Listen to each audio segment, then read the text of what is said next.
Welcome, everyone. I'm excited to kick off today's presentation titled Confronting Marginalization. This is an important topic that affects many communities and individuals. Over the next few minutes, we'll explore what marginalization is, why it matters, and how we can work together to address it. Let's get started. Let's take a look at slide 2, which is the contents slide for our presentation. Here, we outline the main topics we will cover today. First, we start with an introduction to the issues faced by marginalized groups. Then, we move on to how fundamental rights can be invoked to protect these groups. Next, we delve into the importance of protecting the rights of Dalits and Adivasis, highlighting the specific challenges they face.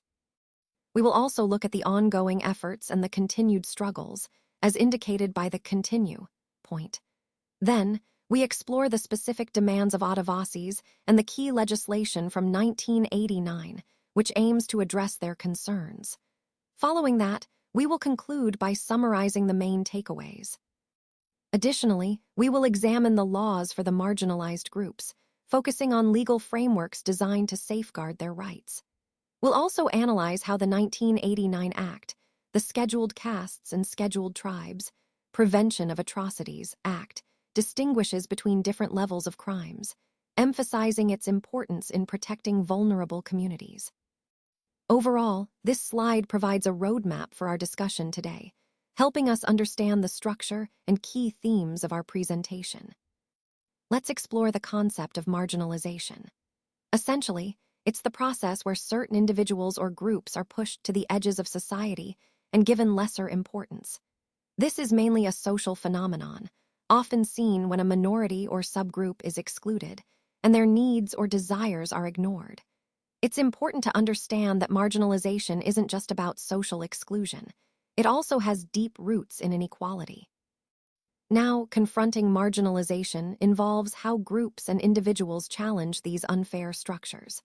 It's about speaking out, resisting, and pushing back against the inequalities that marginalized groups face.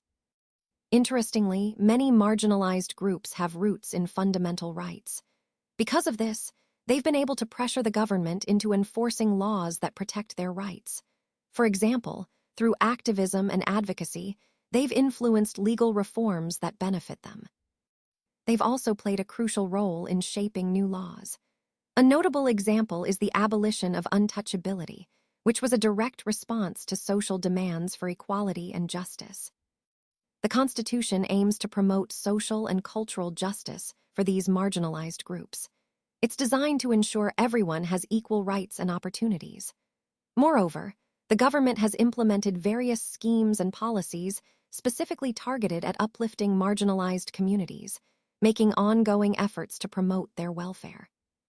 So, overall, confronting marginalization is a vital part of building an inclusive society, and legal and policy measures are key strategies in this effort. Let's talk about fundamental rights. These are the basic rights that every individual in a nation is entitled to simply by being human.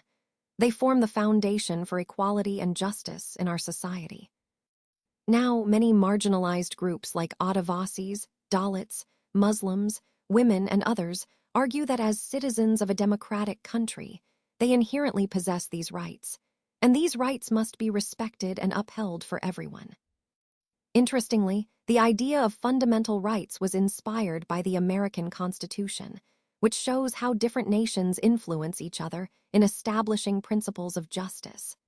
These rights are enshrined in our own Constitution, serving as a legal backbone to protect our freedoms. Many people look to the Constitution to seek recognition and address their concerns. It's like a promise that their rights will be protected. And importantly, these rights are equally available to all. No matter who you are or where you come from, marginalized groups have the same access to these rights as anyone else. But having rights isn't enough. Insisting on their enforcement is crucial. People have used these rights in two powerful ways. First, to push the government to recognize injustices, and second, to demand that the government actively enforce laws that protect these rights. This way, fundamental rights become a tool for justice and equality for everyone. Continuing from where we left off, I want to highlight how the struggles faced by marginalized groups have actually prompted the government to create new laws, all in line with the core principles of the fundamental rights. For example, Article 17 of the Constitution explicitly states that untouchability has been abolished. This is a powerful statement, meaning that no one can prevent Dalits from accessing education, entering temples, or using public facilities anymore. It's a step towards true equality.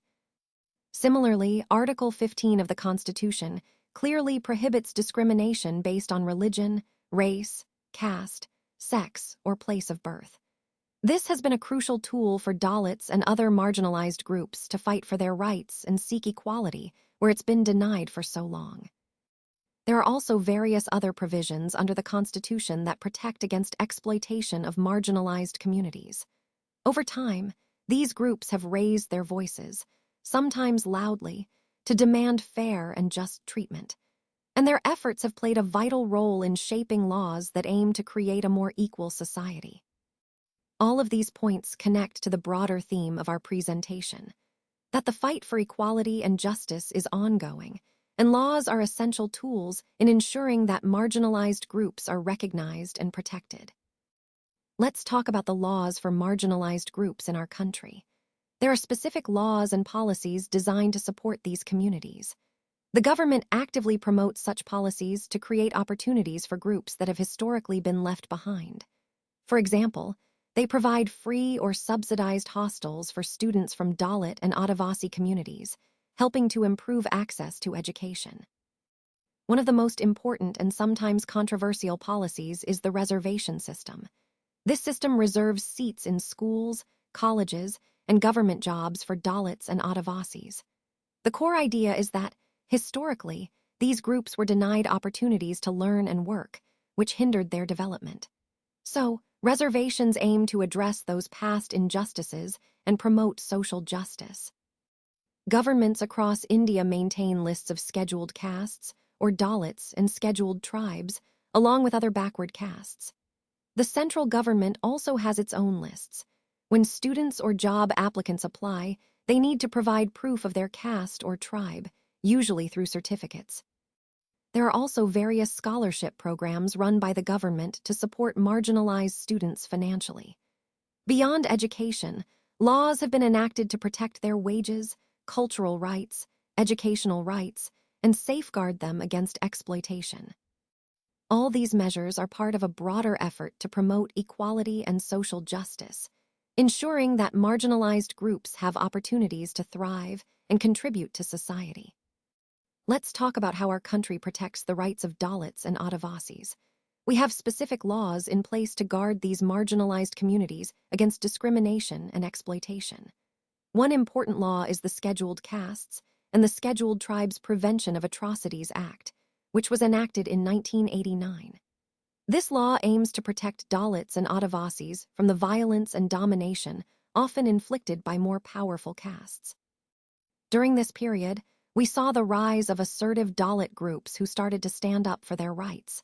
They refused to perform traditional caste-based duties and insisted on being treated equally, which was a significant step towards social change. Similarly, in the 1970s and 80s, Adivasi communities organized themselves effectively. They demanded not only equal rights, but also the return of their land and resources, emphasizing the importance of land rights for their identity and livelihood. This act is quite comprehensive because it recognizes different levels of crimes. It also details various modes of humiliation, which can be both physically brutal and morally unacceptable. Overall, these laws and movements reflect our ongoing efforts to uphold dignity and equality for all communities, aligning with the broader theme of social justice and human rights that runs throughout this presentation. Let's continue by looking at actions that deprive Dalits and Adivasis of their limited resources or force them into forced labor, almost like modern-day slavery. These are serious issues that persist in our society. We also need to recognize that crimes against Dalit and tribal women are of a very specific kind, often involving violence and force. That's why there are laws in place to penalize those who use violence against these women, emphasizing the need to protect their dignity and rights. Now, another critical issue is manual scavenging. This refers to the dangerous and dehumanizing practice where individuals remove human and animal waste from dry latrines using basic tools like brooms, tin plates, and baskets. They then carry this waste on their heads to disposal sites some distance away. In response to this inhumane practice, the government passed the employment of manual scavengers and construction of dry latrines, Prohibition Act, in 1993.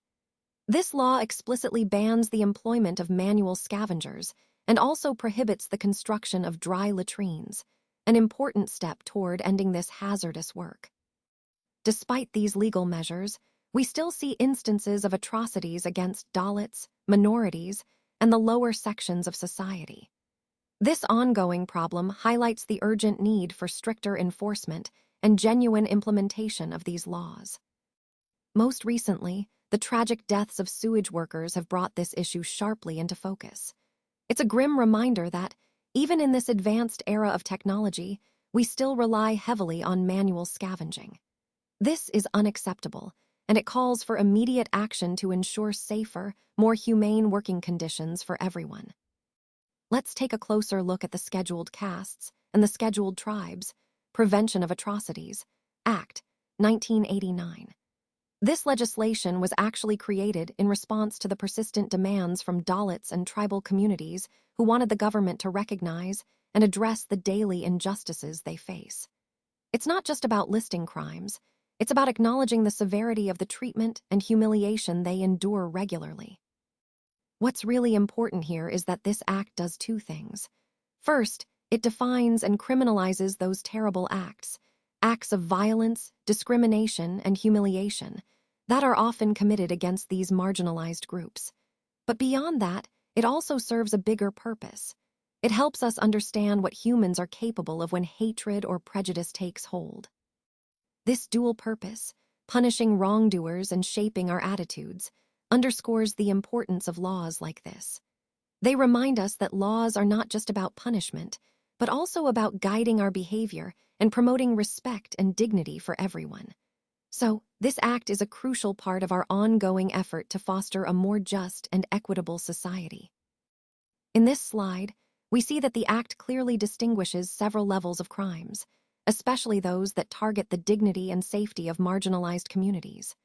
First, it addresses the heinous acts of humiliation, which are not only physically horrific, but also morally reprehensible. For example, forcing a member of a scheduled caste or scheduled tribe to eat or drink inedible or obnoxious substances is a serious offense. These acts aim to degrade and dehumanize individuals based on their social identity. The act also specifically punishes wrongful occupation or cultivation of land owned or allotted to members of these communities. This includes transfers or illegal claims to land that rightfully belongs to them, highlighting the importance of land rights and protection from land grabbing. In 1993, the government took additional steps by passing the employment of manual scavengers and construction of dry latrines, Prohibition Act, which aims to eliminate hazardous manual scavenging practices.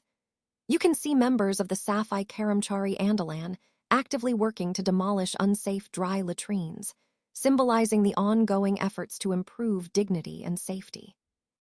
Another critical point is acts like forcibly removing clothes or parading someone naked, which are deeply derogatory and attack human dignity. These acts are meant to humiliate and dehumanize victims. Lastly, the act also explicitly punishes assaults on women from these communities, especially when the intent is to dishonor or humiliate them. All these measures collectively reinforce the importance of protecting the rights and dignity of marginalized groups and ensuring justice for these grave offenses. Let's talk about the demands of the Adivasi communities and the significance of the 1989 Act. C.K. Janu, a prominent Adivasi activist, has highlighted a critical issue. Many violations of the constitutional rights of tribal people are actually carried out by governments across various states. These governments often allow non-tribal encroachers, such as timber merchants and paper mills, to exploit tribal lands. This exploitation often leads to the forced eviction of tribal communities from their traditional forests, especially when forests are declared as reserved areas or sanctuaries. In response to these issues, the central government enacted the Scheduled Tribes and Other Traditional Forest Dwellers Recognition of Forest Rights Act in 2006. This legislation is a major step forward because it formally recognizes the rights of forest dwellers. These rights include access to homesteads, cultivable land, grazing land, and non-timber forest produce. What's particularly important is that the Act also emphasizes that these rights are not just for exploitation, but also include the conservation of forests and biodiversity. So, it promotes a balanced approach, recognizing the rights of tribal communities while also encouraging sustainable forest management. Connecting this to our overall theme, the Act represents a crucial effort to address historical injustices faced by tribal populations and to empower them as guardians of their environment. It's about ensuring their rights are protected, while also fostering conservation and sustainable development. As we reach the conclusion, it's important to remember that having a right, a law, or even a policy written down on paper doesn't automatically mean it's reflected in reality. Words on a page are just the starting point. The desire for equality, dignity, and respect has been a constant throughout history, manifesting in different forms over time. As we've seen in this chapter, those aspirations have always driven people to challenge injustices and push for change. And even in democratic societies, where we might assume progress is straightforward, the struggle isn't over. It's an ongoing process of writing, negotiating, organizing, and fighting for what's right. That's a key takeaway. Advancing rights and equality requires continuous effort, engagement, and perseverance. So, the overall theme here is that real change isn't just about legal frameworks. It's about actively working to bring those ideals into everyday life. It's a reminder that our collective efforts are essential to turn principles into reality.